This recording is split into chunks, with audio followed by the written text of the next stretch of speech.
राजकारणावरही संशय घेतला नाही, त्यांच्या चारित्र्यावर सुद्धा संशय घेतला नाही. तसं पाहिलं तर साहेब अत्यंत उच्च शिक्षित होते. स्वातंत्र्यपूर्व 2 वर्षाच्या अगोदरच त्यांना LLB BLLB शिक्षण पूर्ण झालं. हैदराबादला वकिलीची सनदही मिळाली. 1947 ला मग 2 वर्षांनी भारत स्वतंत्र झाला आणि त्यावेळी हैदराबाद मुक्ती संग्रामाचा लढा तग धरून राहिला. स्वामी रामानंद तीर्थ यांच्या सल्ल्याने त्या मुक्ती संग्रामामध्ये साहेबांनी स्वतःचा सहभाग नोंदवला आणि त्याच्या झाडासुद्धाच्या वन कुटुंबियांना सहन कराव्या लागल्या. पण शेवटी यश मिळालं आणि 17 सप्टेंबर 1948 ला परमात्म्याच्या कृपेने हैदराबाद मुक्ती संग्राम म्हणजेच मराठवाड्याचा मुक्ती संग्राम दिन आपण साजरा केला. 48 ला अनेक सेवेकरांना अनेक लढाऊ प्रवृत्तींना या गोष्टीत यश मिळाले आणि हैदराबाद मुक्ती संग्राम हा जो लढा होता हा साहेबांच्या जीवनातला पहिला लढा होता जो सद्गुरूंच्या कृपेने ते यशस्वी पार पाडत गेले. वकिलीची सनद मिळाली. एक लक्षात जमवलं, हैदराबादला साहेबांचं शिक्षण झालं, कॉलेज झालं, लग्न झालं आणि तिथून साक्षीला त्यांची भाभीची साक्षीला लग्न झालं आणि बायकोसोबत संसार करत असताना महाराष्ट्राच्या मंत्र्यांनी एक काळ असं होता एका खोलीत राहून बायकोसोबत संसार केला. एका खोलीत. एक लक्षात जमायला, सामान्य ज्यांचं जीवन असतं ते जगामध्ये अद्भुत क्रांती करतात.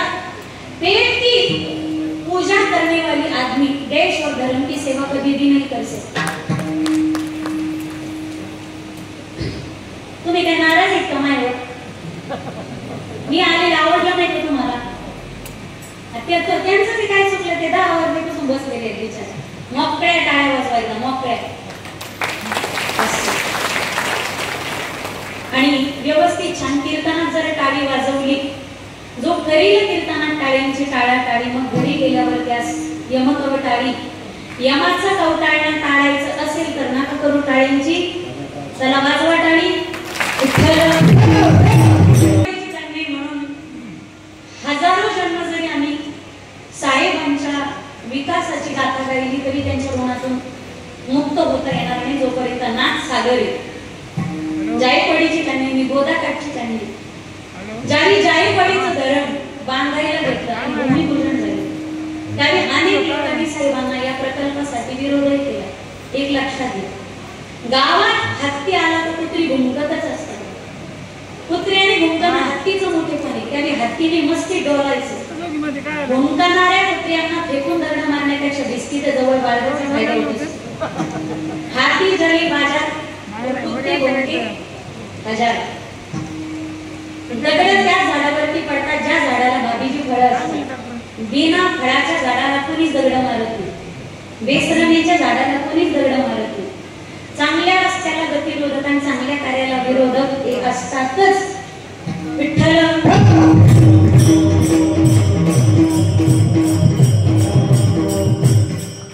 ज्यावेळी जायकवाडीचं धरण बांधायला घेतलं त्यावेळी अनेकांनी विरोध केला. त्याचं भूमिपूजन सुद्धा होऊ देत नव्हते लोक. पण शास्त्रीजी त्यावेळी भूमिपूजनासाठी आले आणि तुम्ही काय खानदार लोक आहेत. सगळ्यात मोठा कमाल जमीन कायदा, जमीन धारणा कायद्यामध्ये सुधारणा जर केली असेल तर एवढं मोठं कायद्यामध्ये आता काही ना कळणार नाही तो कायदा. तुम्ही काय खानदार लोक आहेत त्यामुळे तुमच्या लक्षात येईल या कमाल जमीन धारणा कायद्यामध्ये सुधारणा जर कोणी केली असेल पंडितजींना त्यावेळी पंडितजींना जाऊन भेटण्याचं जर धाडस कोणी केलं असेल तर ते मराठवाड्याच्या सुपुत्राने केलं. वाजवा वाजवा वाजवा. एवढ्या मोठ्या कायद्यामध्ये सुधारणा केली. 45 गावाचं पुनर्वसन होतं जायकवाडी प्रकल्प करत असताना. एवढं सोपं नाही माहिती. 45 लोक आले तर घाई घाईना पुढे बसवावे हे आपल्याला कळत नाही. 45 गावाचं पुनर्वसन करायचं होतं. तो प्रश्न समोर होता आणि नगरचा एक अभ्यासू आमदार दत्ताराव देशमुख विरोधात होता. त्यानंतर VK नारायण देसाई काहीतरी म्हणजे तो VK अरविंदराव अत्यंत अभ्यासू व्यक्तिमत्व. त्यांनी जवळजवळ मला वाटतं 22 प्रश्न प्रश्न उपस्थित केले होते, 22 ऑब्जेक्शन घेतले होते जायकवाडी धरणाच्या संदर्भामध्ये. त्यांनी 2 इंजिनियर्स नेमले होते, 2 इंजिनियर्स. ते इंजिनियर्सनी सांगितलं की आम्ही अहवालामध्ये आमची मतं मांडतो का जायकवाडी धरणाच्या संदर्भात. त्यांनी शंकररावजी चव्हाण साहेबांनी सांगितलं तुम्ही फक्त सोबत चला, प्रश्नांची उत्तरं मी देतो. आणि त्या सभेमध्ये तब्बल 3.5 तास शंकररावजी चव्हाण साहेब एका प्रश्नाचं सूत्रबद्ध उत्तर देत होते. आणि त्यावेळी त्या सभेच्या अहवालामध्ये त्यावेळेच्या त्या इरिगेशन मिनिस्टरला शेवटी त्या पुस्तकामध्ये नमूद करावी लागली, I am not seen such intelligent irrigation minister of my life. मी माझ्या उभ्या आयुष्यामध्ये पाटबंधारे खातं सांभाळणारा मंत्री माझ्या उभ्या आयुष्यामध्ये मी पाहिला नाही. असं अभूतपूर्व व्यक्तिमत्व. आणि अशी व्यक्तिमत्व फार थोडी असतात नाही वाटत, ज्यांच्यामध्ये दैवी शक्ती असते. मी तुम्हाला अंधश्रद्धा मांडत नाही समोर. आपल्याकडे काय होतं की मोठं काम केलं की त्याला देव मानतात आणि हे मानायला पाहिजे. तब्बल 50 वर्ष या मातीसाठी, मातीच्या राजकारणासाठी साहेबांनी झुंज दिली. पण सिंधुताई सपकाळांचे गोड वाटते, महाराष्ट्राच्या मातीमध्ये जर मोठं व्हायचं असेल तर तुम्हाला मारावं लागतं. जिवंतपणे लोक तुम्हाला विचारत नाहीत. महाराष्ट्राच्या मातीमध्ये माणूस मेला की त्याचं मोठे पंजाला कळते. बरोबर गांधीजी. उसणार कोणी असेल तर डोळे भरून येणार आहे आणि आपल्या नंतर कोणी रडणारच नसेल तर माणसाचं मरण करते. मला असं वाटतं की आपण मेलो तर आपले पुण्यती तरी घरचे घालतात का नाही. धर्माधिकारी काका मला तर सत्यातच लोकांनी पाणी पाजलं तर पाहिजे. घरी जाईपर्यंत आमचं काहीच खरं नाही. आपण मेलो, पुण्यतिथी झाली, फुटीला फोटो टाकला की लोक दुसऱ्या वर्ष श्राद्धाला तो फुटीचा फोटो काढतात आणि आडगळे घेऊन देतात. पण आज साहेबाला जाऊन इतके वर्ष झाले तरी सुद्धा पुण्यतिथी करतात. पण तरी सुद्धा साहेबांचं कार्य जिवंत, नीतीची जयंती सुद्धा साजरी करतात. जयंती आणि पुण्यतिथी कोणाची होती? ज्यांचं स्मरण केलं असतं माणसाला कार्य करण्याचं आणि पुण्य करण्याचं स्फुरण निर्माण होतं. आजही साहेबांचा आदर्श या चव्हाण कुटुंबामध्ये जसाच्या तसा आहे. तसं पाहिलं तर आपली साहेबांच्या बाबतीत सगळी स्वप्न पूर्ण झाली. पण त्यांची उरलेली स्वप्न आता धाकटे साहेब म्हणजे माननीय भारताचे माजी मुख्यमंत्री आणि सध्याचे विद्यमान खासदार अशोकरावजी चव्हाण साहेब आणि आणखी उरलेली स्वप्न शंकररावजी चव्हाण साहेबांची राहिलेली अपूर्ण स्वप्न आमच्या श्री जयाताईंच्या माध्यमातून पूर्ण होईल. आणि ती सेवा करण्याची संधी त्यांना या अर्धापूर तालुक्याने, भोकर तालुक्याने, नांदेड जिल्ह्याने, मराठवाड्याने, हळूहळू महाराष्ट्राने देत राहू अशी आपण ज्ञानोबा तुकोबारायच्या चरणी प्रार्थना करूया. माणूस कोणी असो, जगाचा, जनतेचा विकास महत्वाचा आहे म्हणतात. कोण काय करतो हे महत्वाचं आणि तो विकास किती करतो, प्रत्येकाचा विचार किती आणि दूरदृष्टी किती त्या माणसाची. विकास महत्वाचे, समाजाचं कल्याण महत्वाचे, व्यक्ती कोणी असो. समाजाला ती संधी प्राप्त करून द्यावीत आणि माऊली ज्ञानोबारायांनी, तुकोबारायांनी त्यांच्या हातून समाजाचं जनकल्याण करून घेऊ अशी पुनश्च एकदा परमात्म्याच्या चरणी प्रार्थना.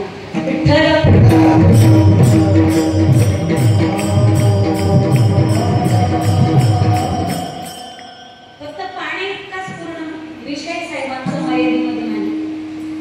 पाणी इतकाच मर्यादेमध्ये नाही. आजही पारस, येलदरी, चंद्रपूर सारखी अनेक औष्णिक विद्युत केंद्र जी असतील साहेबांच्या कारकिर्दीमध्ये ती उभारली. अव्याहतपणे समाजासाठी स्वतःच आयुष्य समर्पित केलं, स्वतःचे प्रयत्न समर्पित केले. खरं तर या त्यांच्या कार्याची उजळणी आजच्या हरिकीर्तनातून व्हावी आणि मुळात अभंगच तसा निवडला नाही. मी तिथं म्हटलं होतं काका काही तुम्ही नव्हते, श्री जयताई होते, त्यानंतर ते दुसरे चव्हाण भाऊ होते माझ्या शेजारी बसले नरेंद्र. मी त्या ठिकाणी म्हटलं होतं की मी कीर्तन केलं पण मन भरलं नाही, कारण लोक कमी होते आणि साहेबांचं कार्य तेवढं मला त्या ठिकाणी कमी वेळ सांगता आलं नाही. त्यासाठी मी शिवाजी काकाला म्हटलं होतं उरलं सुरलं कार्य सांगण्यासाठी पुन्हा येईल आणि पुन्हा आले. पण ही संधी तुम्ही प्राप्त करून दिली म्हणून तुम्हाला लाख लाख धन्यवाद. तेव्हा माझ्या वतीनं शिवाजी काकांसाठी जोरदार ताली तेव्हा मी कोण्या पक्षाचं समर्थन इथपर्यंत करायला आले नाही आणि कोण्याच पक्षाचे नाहीत, आम्ही सगळ्यांचे घडी घडी काळ वाटे याची पाली उभारीला हात जनी जारलेली मात तीक्ष्ण उत्तरे हाती घेऊन बाण दिले वचनेला कमळापती काळाला त्याला धन्यवाद नाही, काळाला त्याला डबल धन्यवाद.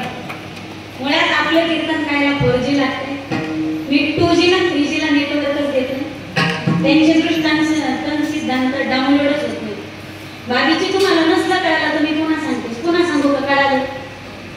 घडी घडी काळ वाटे याची पाणी म्हणजे जसे माणसं असते ज्याचं लग्न आहे त्याचं गाणं गावंच लागत आम्हाला. जशी आणि पुन्हा एकेचे नाहीत आम्ही सगळ्यांचे उभारीला हात जगी जाणविली मात तीक्ष्ण उत्तरे हाती घेऊन बाण दिले वचन ऐका कमळापती माझी रंकाची विनंती. कळालं ना तुम्हाला, कळालं त्याला धन्यवाद नाही, कळालं त्याने मस्त परसाद नंतर घेतल्याशिवाय घरी जायचं नाही. विठ्ठल 8 मळी पाणी योजना ही साहेबांची संकल्पना. 12 महिने पश्चिम महाराष्ट्रातला शेतकरी पाणी भोगत होता, ते पाणी साठवून ठेवायचे आणि उन्हाळ्यामध्ये उरलेल्या पाण्यात शेती करायची. पण मराठवाड्यातला शेतकरी हंगामी शेती करत होता जी पावसावरती आधारित होती. मी बायको जरी महाराजाची असली तरी पोरगी मी शेतकऱ्याची. मी तर बसलेला मला वाटतं सगळाच वर्ग शेतकरी आणि मातीशी नाळ जोडलेले तुम्ही सर्वजण आहात. केवळ मराठवाड्यातला शेतकरी हंगामी शेती करत होता, पाण्यावरची आधारित शेती. जर पश्चिम महाराष्ट्र 12 महिने पाणी उपभोगू लागला, मराठवाड्याला जर पाणी भेटलं नाही तर महाराष्ट्राच्या भारताच्या सर्वांगीण विकासासाठी हा फार मोठा धोका असेल. म्हणून 8 महिने पाणी देण्याची योजना आणि हा जो निर्णय सगळ्याच्या विरोधात जाऊन आणि सगळ्याचा विरोध आणि सगळ्याची दुश्मनी पत्करून करणारा होता, पण तरी सुद्धा असा धाडसी निर्णय घेतला.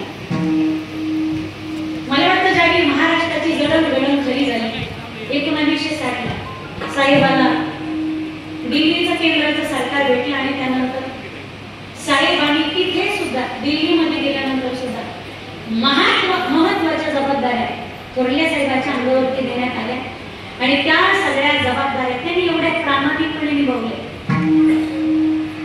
नांदेडचा नगराध्यक्ष तर ते महाराष्ट्राचा मुख्यमंत्री, संरक्षण मंत्री, ऊर्जा मंत्री ही सगळी कार्य त्यांनी एवढी जबाबदारीने स्वीकारली.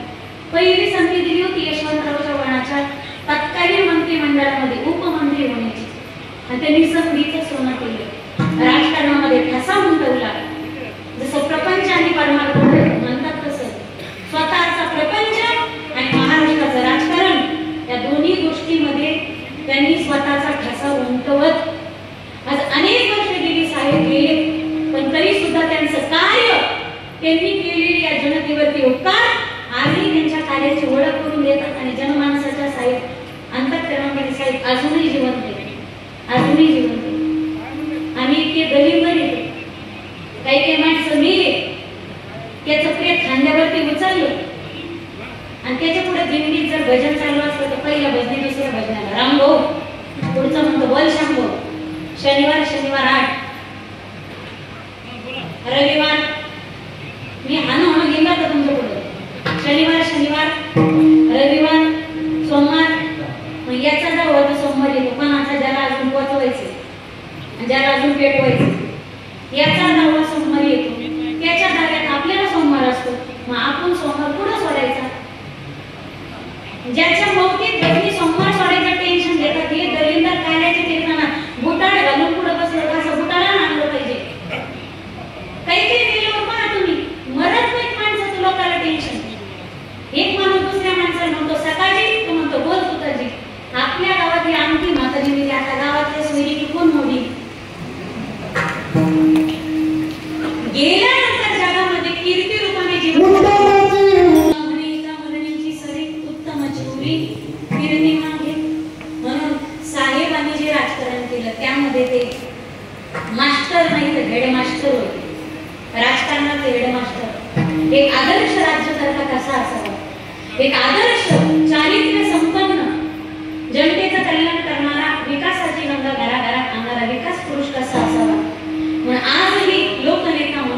ध्येय, मराठवाड्याचा स्वाभिमान आणि महाराष्ट्राच्या जडणघडणीमध्ये महाराष्ट्राला घडवणारे राष्ट्रपुरुष आजही स्वर्गीय माजी मुख्यमंत्री शंकररावजी चव्हाण साहेब यांची स्मृती डोळ्यासमोर येते.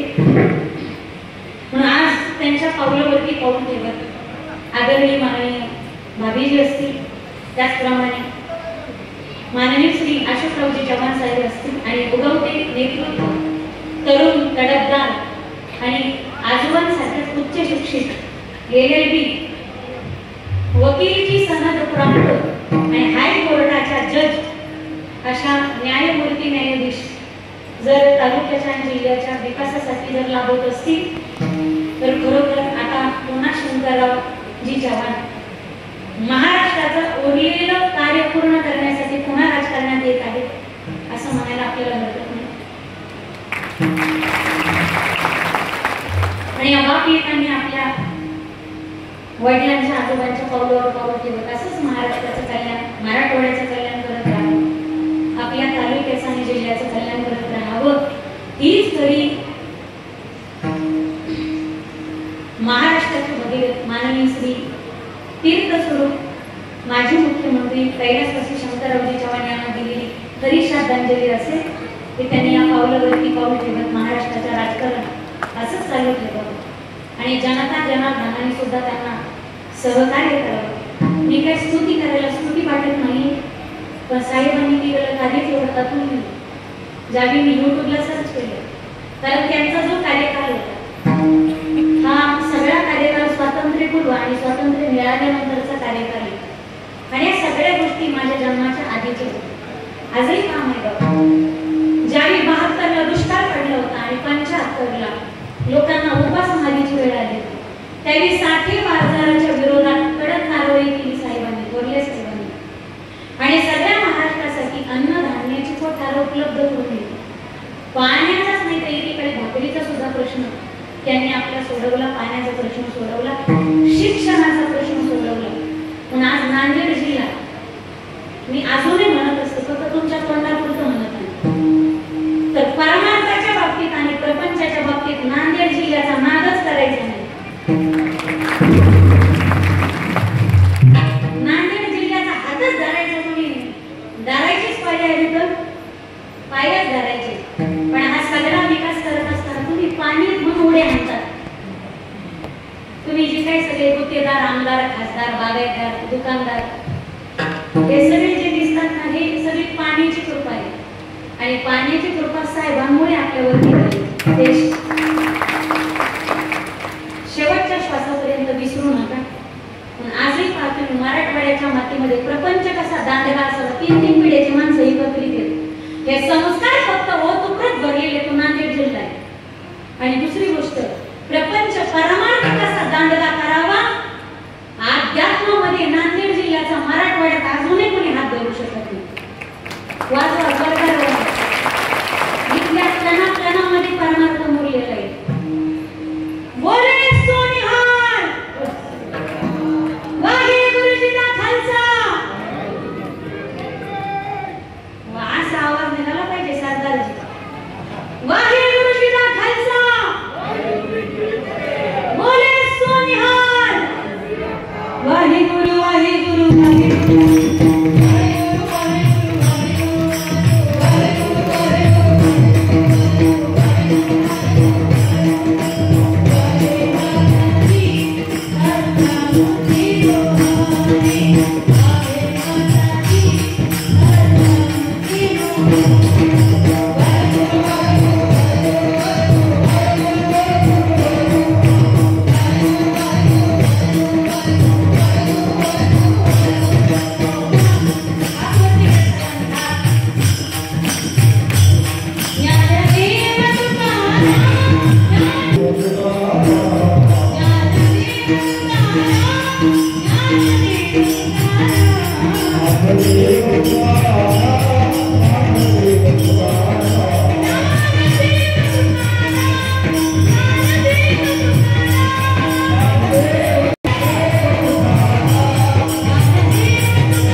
दशमी आणि या दशमीच्या अत्यंत पवित्र पर्व काळामध्ये दक्षिण काशी असलेल्या प्रतिपंढरी पैठणनगरीमध्ये साहेबांचा जन्म झाला. म्हणून त्या दिवसाला हा चव्हाण परिवार अजूनही विसरत नाही. आणि साहेब नसले एक वाक्य बोलू का भाभीजी, साहेब असताना जो दबदबा होता साहेबांचा 10 फोटो लावला तरी सुद्धा साहेबांचा असताना जे कौतुकाची थाप तुम्हा दोघांच्याही खांद्यावरती होती. अजूनही साहेबांचे 1000 फोटो लावले तरी ती मुली चव्हाण कुटुंबाला नेहमी साकारत आहे. लाख आते लाख जाते लेकिन लाखों के आने से और जाने से एक की कमी कभी भी पूरी नहीं होती. चिट्ठी ना कोई संदेश जाने हो कौन सा देश जहाँ तुम चले गए. चिट्ठी ना कोई संदेश जाने हो कौन सा देश जहाँ तुम चले गए. जहाँ तुम चले गए. चिट्ठी ना कोई संदेश कौन सा देश जहाँ तुम चले गए. शंकररावजी चव्हाणासारखं अद्भुतपूर्व नेतृत्व आता या महाराष्ट्राच्या मातीत तरी होणे नाही. झाली बहु होतीलही गोपन याची समहा आता फक्त त्यांच्या विकासाच्या आणि त्यांनी जीवनामध्ये केलेल्या कारकिर्दीच्या गोष्टी गायच्या. आज जयंतीदिनी त्यांच्या चरणावरती विनम्र भावाने अभिवादन करेल आणि संकल्पित वेळेमध्ये अभंगाचा अंगीकार घेऊन मुळात तुम्हाला परमार्थ करणं होत नसेल तर जे तुम्हाला वाटून गेलेलं कर्म आहे ते प्रामाणिकपणे करा. आणि खरं तर मगाशी साहेबांनी उल्लेख केला होते धर्माधिकारी काकांनी, मला वाटतं तुम्ही उल्लेख केला, आपण बैठकीत बसलो होतो तेव्हा. जसं परमार्थ सुखाचा करण्यासाठी परमार्थ क्षेत्रामध्ये संत जन्माला आले तसं राजकारणातला संत जर म्हटलं तर स्वर्गीय माजी मंत्री शंकररावजी चव्हाण साहेब ज्यांनी शांततापूर्वक अत्यंत संयमाने सुंदर राजकारण केलं आणि आक्षेपाचे शंकरी उभे आयुष्यात अंगावरती कधी ओढून घेतले नाही. जातीपेक्षा पुढे जाऊन धर्मनिरपेक्ष राजकारण यांनी केलं.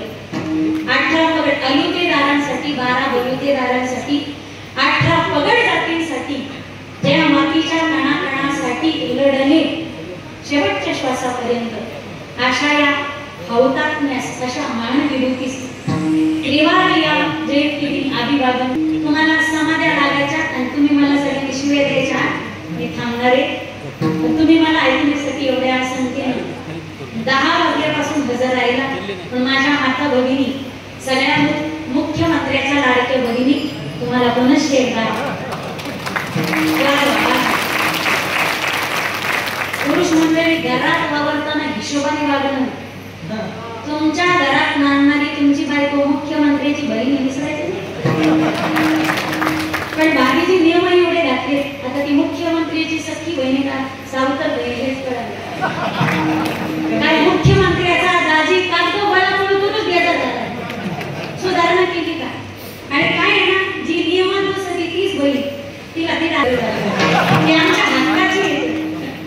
म्हणून सगळ्याच्या वतीनं सगळ्याकडे समभाव ठेवा आणि सख्खी बहीण म्हणून ही सख्खी बहीण आम्हाला सावतर बहिणीसारखं करू नका. कृपया विठ्ठल झाला केवढी मोठी पुण्य असेल. जगात भारतासारखा देश नाही आणि महाराष्ट्रासारखं राज्य नाही. 12 ज्योतिर्लिंग, 4 मोक्षपुर्या, 7 मोक्षपुर्या, 4 नाथ आहे, 4 धाम आहेत या भारतामध्ये. 12 ज्योतिर्लिंग, अष्टविनायक, कृष्णा, कोयना, चंद्रभागा, इंद्रायणी, गोदावरी, गंगा सारख्या पवित्र नद्या याच भारत देशामध्ये. अशा भारतात, महाराष्ट्रात आणि मराठवाड्यात आपला जन्म झाला. केवढी मोठी पुण्य आहे. देवाने इतर प्राणी जन्माला घातले, त्याच्यात त्याने तुम्हाला मला जन्माला घातलं, कुणालाच नाही. अशी ज्ञानात्मक प्रबोधिनी दिली. हस्तो पवित्रो यदि दान पुण्यम, पादो पवित्रो यदि तीर्थयात्रम, कंठो पवित्रो यदि नामघोषो, हृदयो पवित्रो यदि ब्रह्मनिष्ठा. हस्तस्य भूषणं दानं उषणी किम प्रयोजन. या दोन हाताची शोभा कशात सांगितली तर मला असं वाटतं या दोन हाताची शोभा मारुतीच्या पारावर बसून पत्ते खेळण्यामध्ये. मारुतीच्या पारावर बसून पत्ते खेळत असाल कीर्तनातले शब्द ते वाया जाणार नाही. आणि साधू संतांचे शब्द पाण्यावर दगडाला धरून तरलेले आहेत. दगडा हा खाताना होईल त्याचा खाताना मंदिरात पत्ते खेळत असाल तर आजही तर तुम्ही नांदेडची लोक मला तुम्हाला जास्त सांगायची गरज नाही. आजही गुरुद्वारामध्ये गेला तर मस्तक घातल्याशिवाय तिथं क्लास 1 क्लास 2 ऑफिसर येणाऱ्या भक्ताच्या चपला पुसतात आणि आपली छाती वर काढून चपला घालून कीर्तनात जर बसत असतील. मी कुणालाच उद्देशून बोलत नाही. तर विचार करा आपण आपल्या धर्माची किती पावित्र्य राखतो. आपल्या धर्माचं तिथे गेला तर 4 ठिकाणी येता जाता पाणी पायाचा धुळीचा कण सुद्धा घेऊन तुम्ही त्या गुरुद्वारापर्यंत जाऊ शकत नाही. 24 तास तिथे गुरुबाणीचं गायन असतं. गुरुबाणीचं. आणि सगळ्यात मोठा मला स्वाभिमान आहे आजही धोतर घातलेलं वारकरी. मी अनुभवाने गोष्टी सांगते. आजही धोतर घातलेलं जर वारकरी गुरुद्वाराला गेला तर आजही माझे सगळे शीख बांधव त्या वारकऱ्याच्या चरणी झुकतात आणि त्यांचा नमस्कार करतात. हे वारकरी संप्रदायाचं जगाच्या पाठीवरचं सगळ्यात मोठं. आजही नामदेवरायांना तुम्ही मांडतात. तुम्हाला पण मला एनर्जी आहे.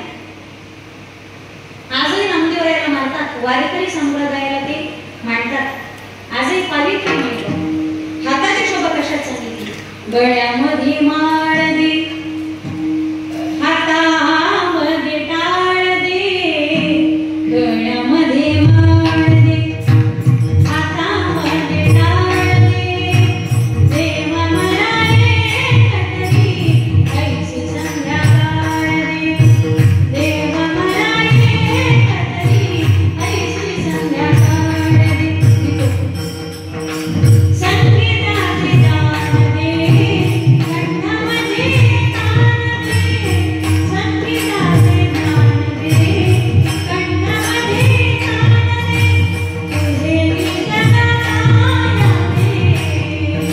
तुझे गीत गाया दे. ऐशी वरदान दे.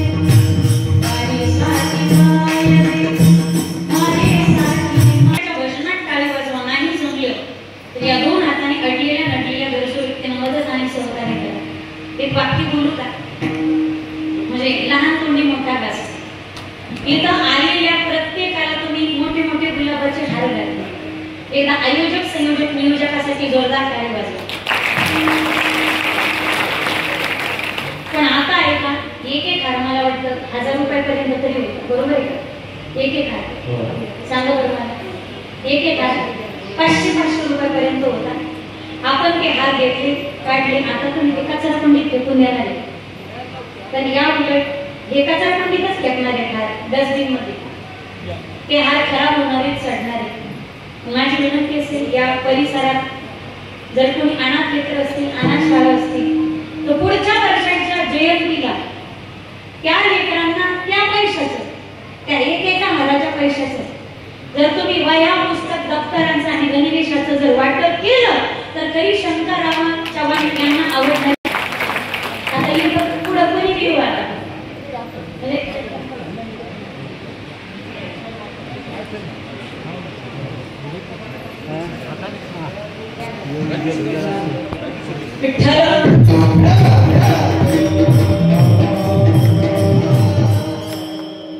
बाबीजींच्या मार्फत एक अत्यंत सुंदर उपक्रम आहे आणि हा तुम्हाला कितपत पडतोय.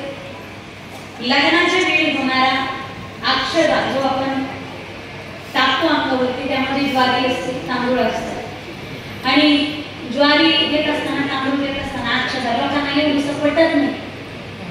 एवढंच अक्षदा दी अक्षदा तो आपल्या तिकडून मी पुढे घेते तिकडून मी गेटवरून पण घेते आणि गेल्यानंतर पण टोपली काय कमी होते.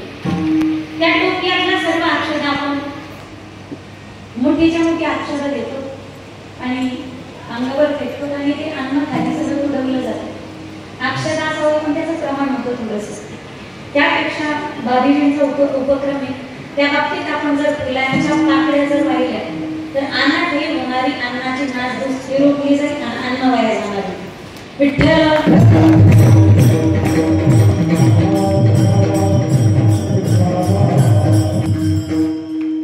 शोभा सांगितली, अडलेल्या नडलेल्या गरजू व्यक्तींना मदत करा, सहकार्य करा. यह जरुरी नाही हर वक्त घरी का नामतो कराय. तुम्ही ऐकताय का? मी थांबत असते नाही ते मंगल का टंगळ मंगळ नमस्कार तर टंगळ मंगळ आशीर्वाद. टिट फॉर टॅट ए या कामं प्रपद्यन्ते तास तथैव बजावणे. तुम्ही माझ्यासाठी जशी, मी तुमच्यासाठी कशी. तुम्ही जसं ऐकणार मी तसं बोलणार, तुम्ही कदरणार मी थांबणार. विठ्ठल यह जरूरी नहीं हर वक्त घरी का नाम तो कराए. अरे वह वक्त भी घरी भजन का होता है जब आपके दोनों भी हाथ औरों के काम आए. आणखी सोपं बोलू का? मराठी, शुद्ध मराठी, भाग्या भाग्या दत्तनाट्याने करू. शुद्ध मराठी.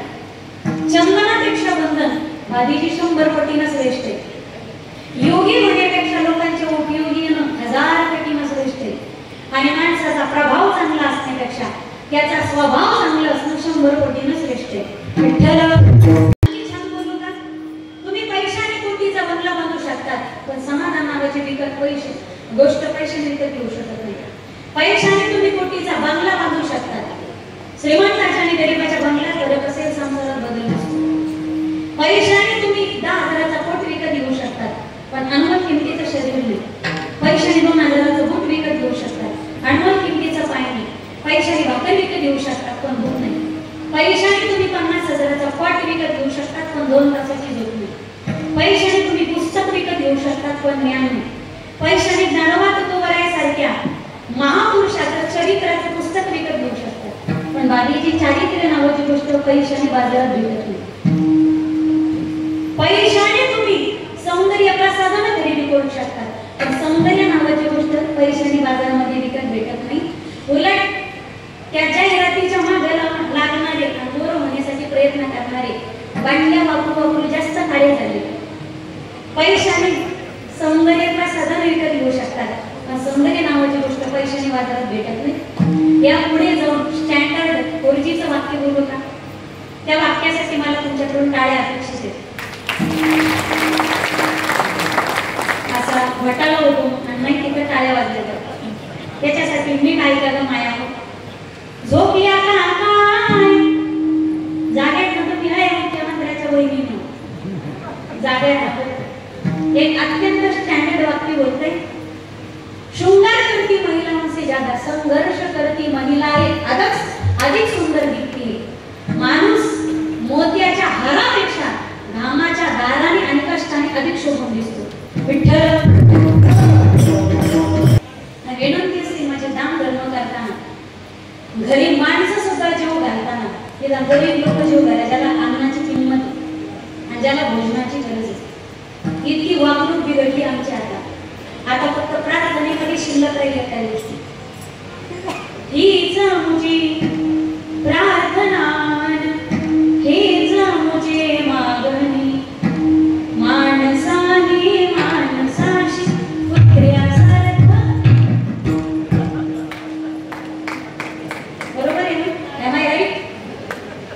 भाभीजी हे फक्त म्हणायला गोड वाटत, लोक वागायला तसे वागत नाही. मला अजूनही कधी कधी एका गोष्टीचं वाईट वाटतं. एक पत्थर एक बार मंदिर जाता है तो भगवान बन जाता है.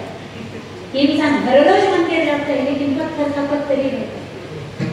तुम्ही दगडाला मुक्का लावा, दगडाचा विठू होतो. दगडाला शेंदूर लावा, दगडाचा गणपती मारत होतो. दगडाला गुलाल लावा, दगडाचा भैरवनाथ होतो. दगडाला भंडारा टाका, दगडाचा खंडोबा होतो. दगडाला गुलाल भंडारा लावला तर दगडाचा देव होतो. माणसाला असा कोणता गंध लावावा जेणेकरून एक दिवस मानव देव तो सोडू द्या, माणसात तरी आणि माणसासोबत माणसासारखं वागू लागेल. आज एखादा श्रीमंत दिसला तर या या या या साहेब बसा बसा बसा तुमची वाटच पाहत होतो. एखादा गरीब दिसला, एखादा गरीब जोडा दिसला आहे उठ काही जागा एक बसायची, त्याला हुसकून मागे लागले. का? श्रीमंत माणसामध्ये देव त्या गरीब माणसामध्ये मात्र काय राक्षस दडलेला आहे. जर माणूस माणसासारखा वागला असता तर मला असं वाटतं माणसाचीच वागणूक कुठेतरी बिघडली नसती. आणि शाळेमध्ये असताना आमचा एकच रट्टा होता, जगी जे ही नवती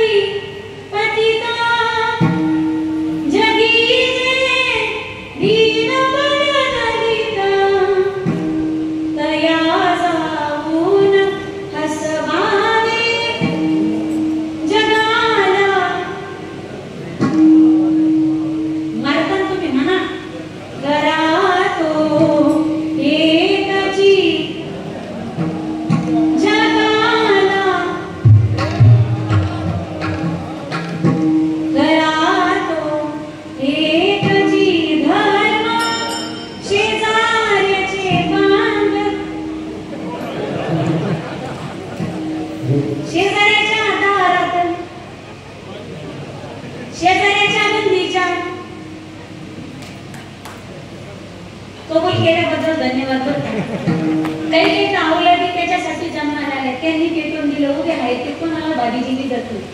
जन्मोजन्मी आम्ही सुपडे साथ केले, लोकाच्या घरात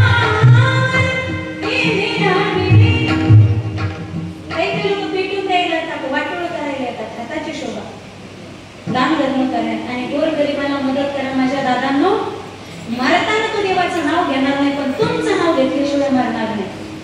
तुम गरीबों की सुनो वो तुम्हारी सुनेगा, तुम एक पैसा दोगे वो 10 लाख देगा. तुम गरीबों की सुनो इनका दामन पकड़ कर तो देखो,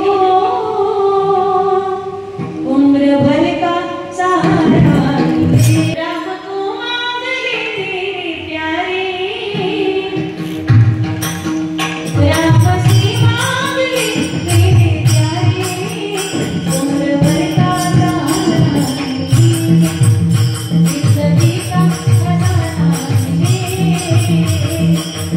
पाऊले चालती दुकानाची सुखी संसाराची सोडोनी अंगात पाऊले चालती. काही काही जण 5च्या नंतर भाभीचे रेंज मध्ये नसते, ते झुलत झुलत झुलत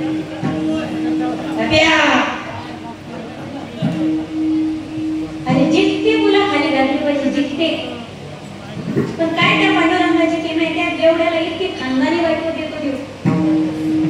तुम्ही नेत्याच्या वारकऱ्याच्या बायको सुद्धा इतकं प्रेम करत नाही नवऱ्यावर, ती तिदाड्याची ते कुठे सुधीत येत नाही, पण तिला त्याला घास सोडून पण खात नाही.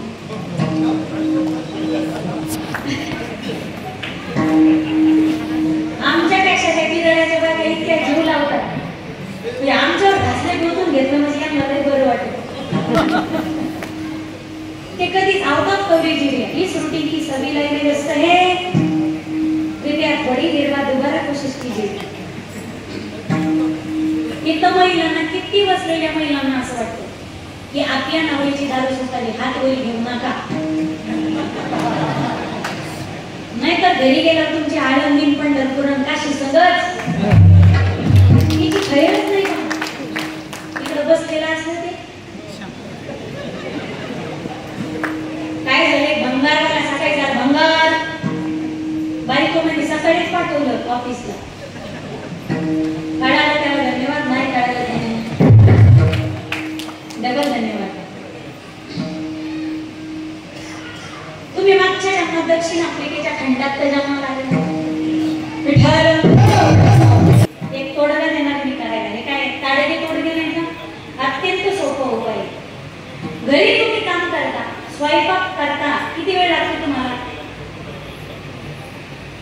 मी निघत तुमच्याकडे पटकन बोला, पटकन. माझी शपथ आहे तुम्हाला, किती 2 तास लागते स्वयंपाकाला. 2 तास. या स्वयंपाक करताना तुमच्या हाताला काने, बरोबर आहे ना, मना मारताना म्हणा तुमच्या हाताला काने, तुमच्या हाताला कान. पंगत झाली की नाही सुरे पंगत, हे पंक्तीचे लोक असतात नाही तर. स्वयंपाक करताना तुमच्या हाताला काने, पीठ भिजवायची, भाजी चिरायची, फोडणी टाकायची. तुमच्या डोळ्याला काने, फोडणी पाहायची, कानाला काने, शिट्ट्या ऐकायच्या कुकरच्या. तुमच्या पायाला काने, इकडून जाय तिकडून जाय. हे सगळं करताना तुमच्या सगळ्या इंद्रियाला काने. मला इमानदारी नसतात, तुमच्या हाताला काही काम नाही. तुमच्या हाताला काही काम नाही का? आहे ना. तुमच्या तोंडाला काही काम नाही का? तुमच्या तोंडाला काही काम. पण ती बिचारी गप बसतच नाही. पापिया जेवण घे, पापिया तुला ह्या बाबाला सगळं चिरीत असते. ती बिचारी गप बसायचीच नाही. तोंडाला काही काम नाही का? वाचेने व्यर्थ बडबड करायची, तो संस्कार अन्नामध्ये उतरत असतो. 1 तासामध्ये रामकृष्ण हरीचा जप केला तर 5000 जप होते. यांच्या टाळ्या आल्या ते कदाचित दिसतात मला वाटतं पक्के तुम्हाला अर्धा तास करा निदान 5-2,500 कवी त्याच्यापेक्षा खेळत मिळत का 500-100 आपल्यासाठी फार गरजेचं आहे. सगळ्या स्वयंपाक असताना सगळे इंद्रियाला काय नाही तोंडाला काम नाही आजपासून मी लागते सगळ्या स्वयंपाक होईपर्यंत काय म्हणायचं रामकृष्ण रे काय म्हणायचं मोठ्याने म्हणा काय म्हणताल टाळ्या वाजवू नका बेंबीच्या देठापासून जेवढी शक्ती त्या सगळ्या शक्तीने शिकाय सभागृह हादरला पाहिजे म्हणणार नाही ती घरी गेला नवऱ्याचा मार खाईल काय म्हणायचं रामकृष्ण हरी काय म्हणायचं पाठीमागच्या म्हणा ना सगळा स्वयंपाक होईपर्यंत किचन मध्ये जायचं काय कदरले तुम्ही मी सोडणार नाही 4 वाजेपर्यंत आणि जितक्या पटापटा बोलता 10 मिनिटात मी आता आवडता घेणार किचन मध्ये जायचं रामकृष्ण हरी परात घ्यायची पीठ परातीत होता पाणी टाकलं मीठ टाकलं पीठ भिजवलं गोळा दिला चपाती लाटली तव्यावर टाकली खालीवर केली तेल लावलं दुर्ली टाकली दुसरी घेतली म्हणा काय म्हणतात सगळा स्वयंपाक करताना काय म्हणायचं ताट वाढलं एवढ्या पुढे ठेवलं त्याने तो प्रसाद खाल्ला रामकृष्ण हरी म्हणून जर स्वयंपाक केला तर घरचा स्वयंपाक राहत नाही तो काय होतो प्रसाद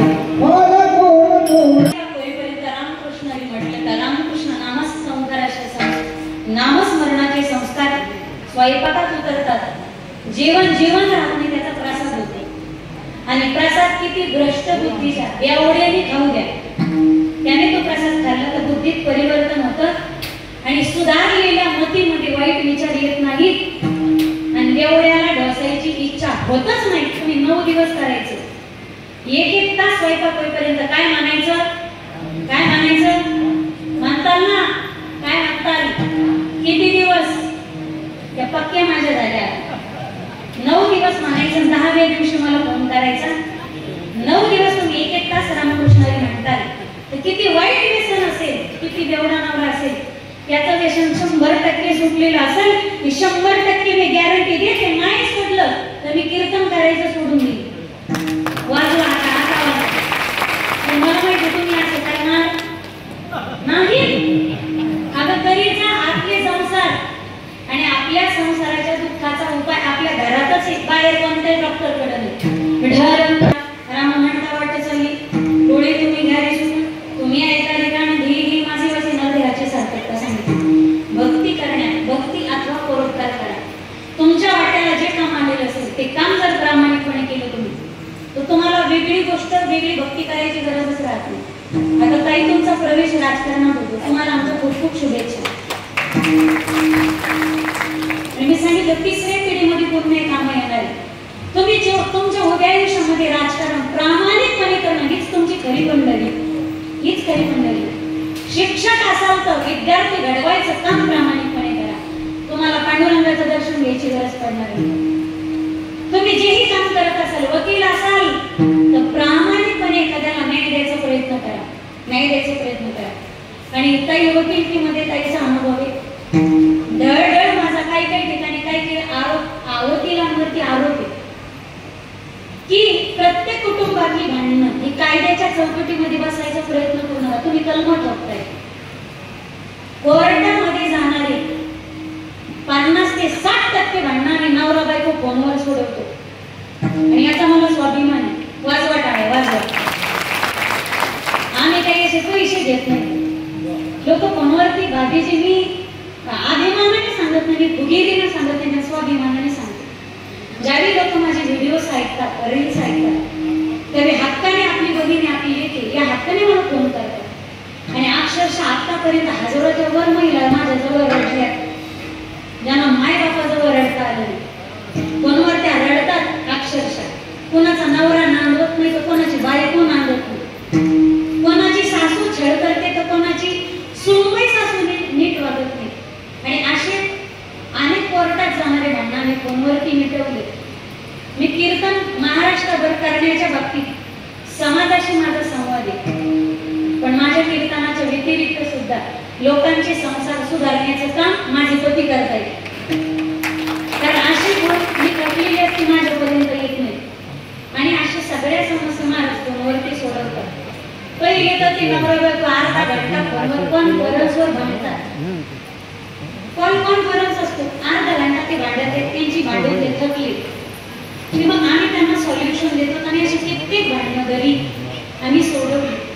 तुम्ही वकील असाल तर आरोग्याला शिक्षा द्या, जो निर्दोष आहे त्याला रिकाम्यात द्या, कायद्याच्या चौकटीत घालू नका.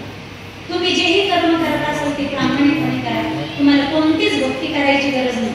सोप्या भाषेत सांगू, सेवक असाल तर मालकाची सेवा, शिष्य असाल आपल्या गुरुची सेवा, पुत्र असाल तर जन्मदात्या माय बापांची सेवा आणि पत्नी असाल रुब्या हयातीत आपल्या सौभाग्याची, कुंकवाच्या धन्याची, मालकाची, पती नवरा हसबंड घरी मिस्टर त्यांची सेवा अनन्य भावाने प्रामाणिकपणे करणे हीच कनिष्ठ भक्ती अभंगाचं प्रथम